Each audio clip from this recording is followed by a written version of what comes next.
Hi friends, இப்போ நம்ம என்ன பார்க்க போறோம்னா குச்சிக்கிழங்கு சிப்ஸா செய்ய போறோம்.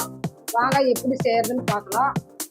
வாங்க குச்சிக்கிழங்கு இதில் தான் நாங்க சீவனம். இதில் எப்படி சீவுறதுன்னு காண்கிறோம் பாருங்க ஃப்ரெண்ட்ஸ். இப்போ பாஸ்தா சீவுறாங்கன்னு இந்த மாதிரி நீங்க சீவி எடுத்துக்கோங்க. இப்போ பாருங்க ஃப்ரெண்ட்ஸ், சீவி எடுத்தாச்சு. இப்போ இது எண்ணெயில போடலாம். போடக்குள்ள காமிக்கிறேன். நான் எண்ணெய்லாம் ஹீட் பண்ணிட்டு உங்களுக்கு காமிக்கிறேன் நான் வீடியோவை. எண்ணெய் காஞ்சாச்சு.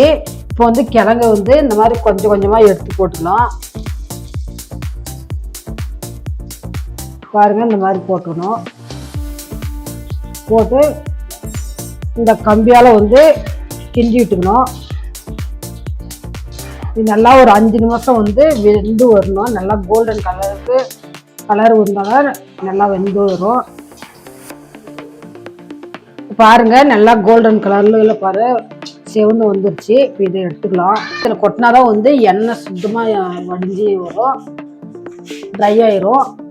அதே மாதிரி எல்லாத்தையும் போட்டு இப்போ இருக்கிறது மிச்சத்தை எல்லாத்தையும் அதே மாதிரி போட்டு எடுத்துக்கலாம். ஆனால் கொஞ்சம் கொஞ்சமாக தான் போட்டணும், அதிகமாக போட்டுறாதீங்க. எல்லாம் ஒன்னோட ஒன்று ரொட்டி மாதிரி ஒட்டிக்கும். இப்போ எல்லாத்தையும் போட்டு எடுத்தாச்சு. நான் இந்த மாதிரி பிளாஸ்டிக் டப்பா தான் நான் எடுத்து வச்சுக்கிறேன், போட்டு வச்சுக்கிறேன். ஈட்ட ஆறுன உடனே போட்டு வச்சுக்கல.